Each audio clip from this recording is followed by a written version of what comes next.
So I just want to talk a minute about poverty, poor. My daughter says she's middle class.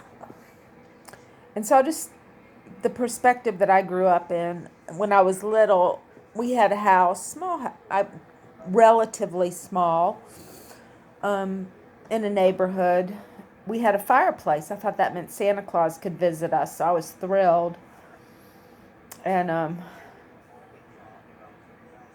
both my parents were college educated. We had a piano. We got a piano. It wasn't like a baby grand. It was just an upright. It was an old player piano, and my mom contact papered it. She was always doing stuff around the house and having gardens. And she had gardens, and she sewed, and we had dress up clothes from the 1950s, all her prom dresses, and we had a TV, we had a color TV, and like I said, we had a fireplace, and she'd have no electricity night. And, you know, as I got older, I couldn't afford to go keep up with the price of the clothing in junior high school. There were other kids that seemed to have more money than we did, and drove newer cars, and there was these things called Beads. And so for the first time in my life, I felt like we were poor compared to these people that had newer cars, and that was competition in school for wearing, the newest stuff and having special jewelry and things like that. And my mom, she always seemed to think we needed more money. We had a membership at the country club. It was a lake country club, and we also had a membership at a pool that we could ride our bikes to. So we were on swim team, and my parents were members of clubs where they dressed up like in tuxedo and they went out dancing and things like that. We had a nice neighborhood. We had wonderful friends, had cookouts, things like that. There was one black family, just one. My mom had panic and agoraphobia, so she had trouble getting places, like leaving if my dad was traveling and things like that. And he would lose his temper. He'd get upset and slam things. And um, in my grandparents' house, he was a doctor, but he lived in a small house, really cool little 1940s style house. Um, Grandmommy liked to spend money on clothes, but she spent her own money. She was a nurse, so it wasn't like we did have a farm that had been in the family for a long time, and that was still in the family, but we kept up the farmhouse and stuff like that. But yeah, it seemed degrading to be in competition for beads, for the money that you had to be in competition for at schools.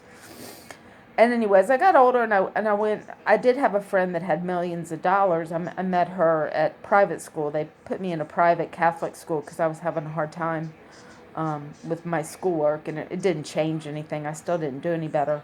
But her dad had an airplane and stuff like that, and it was fun, boy. She had a babysitter that was like 21, 22, and we could go places, and my mom was not happy, but my dad was like, yeah, let her go. They're being supervised, so we did all this fun stuff. And of course, the babysitter was old enough to buy us beer. But so then I went to VCU, and over time, I saw the poor black people, and I saw that situation. I did go to Tijuana when I got married. We took a trip into Tijuana to see the poverty there.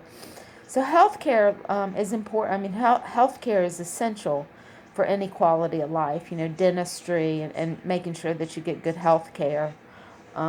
Education is important, that you're able to achieve and see, understand that these are goals that you could achieve. You need to be exposed to them, to strive for them. If you don't know they exist, how can you even begin to achieve in any direction? That's like in the public schools in Richmond, they don't offer theater. I'm like, how do they know if they like it or they don't like it?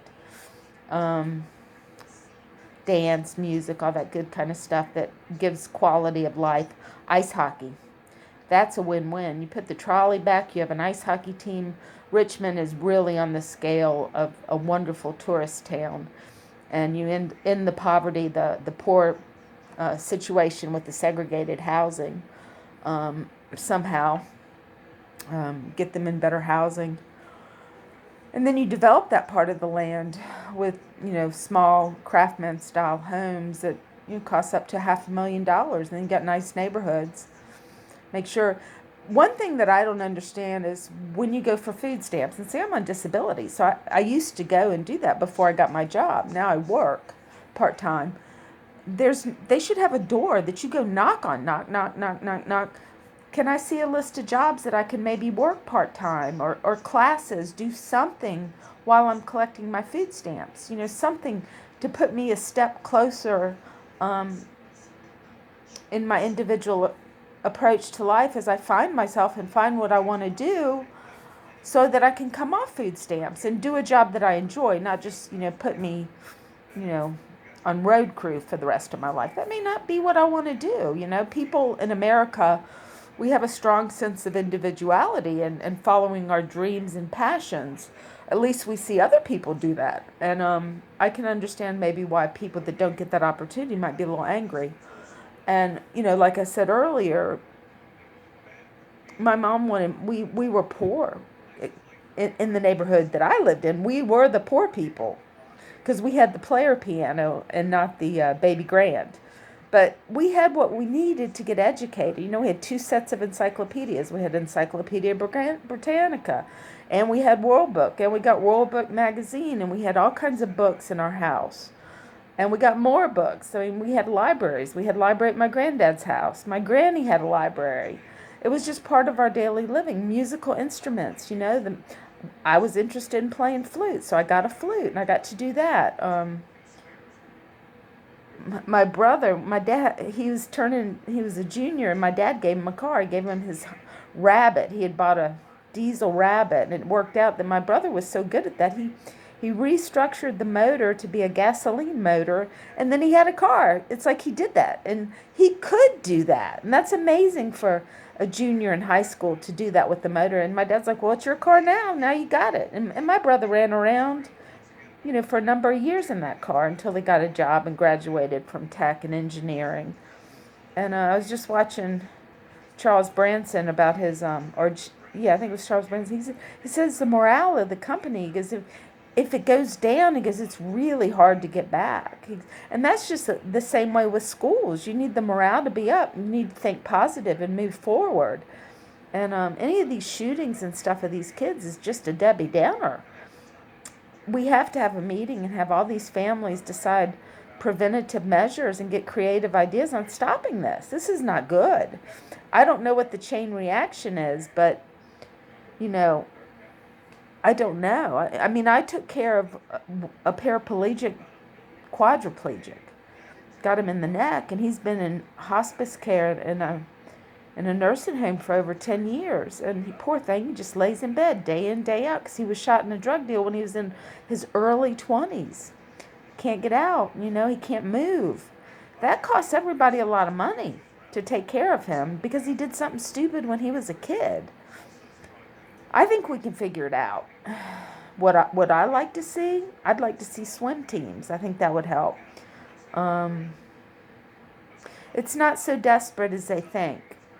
America has a lot of opportunities. We just have to get the opportunities to the right people at the right time. And school doesn't have to be so desperate. We don't need to suspend people. We can keep them there.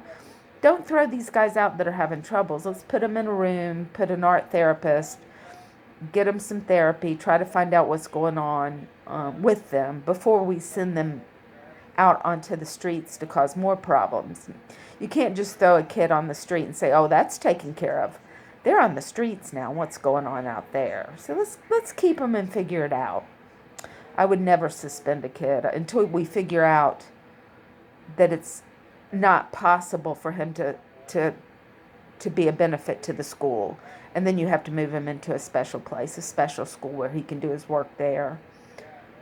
That's called juvie.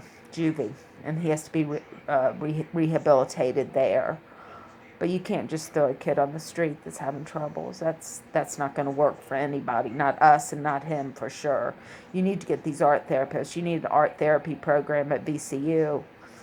Teachers could take it as a minor, and then we could have the majors and have. I think it would do the whole society good to have one art therapist per school. And because every family, every student has issues. There's not a person out there that doesn't. Let's just clean it up. Let's make it better. Thank you.